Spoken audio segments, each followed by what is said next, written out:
காஷ்மீர் மாநிலம் பஹல்காமில் தீவிரவாதிகளின் தாக்குதல் நடந்து 1 மாதம் நிறைவடைந்துள்ளது. ஆனால் இந்த விவகாரம் தொடர்பாக சில கேள்விகளுக்கு மட்டும் இன்னும் பதில் கிடைக்கவில்லை என சமூக ஆர்வலர்களும் அரசியல்வாதிகளும் குற்றம் சாட்டி வருகின்றனர்.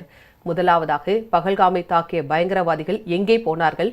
ஏப்ரல் 22 அன்று அப்பாவி சுற்றுலா பயணிகளை கொன்ற பயங்கரவாதிகளின் நிலை என்ன? பாதுகாப்பு குறைபாடு இருந்ததா இல்லையா?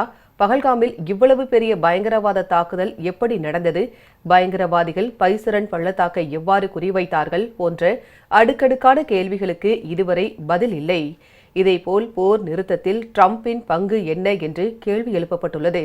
சிந்தூர் நடவடிக்கைக்கு பிறகு ஒன்றிய அரசு பல்வேறு நாடுகளுக்கு அனைத்து கட்சி குழுக்களை அனுப்புகிறது.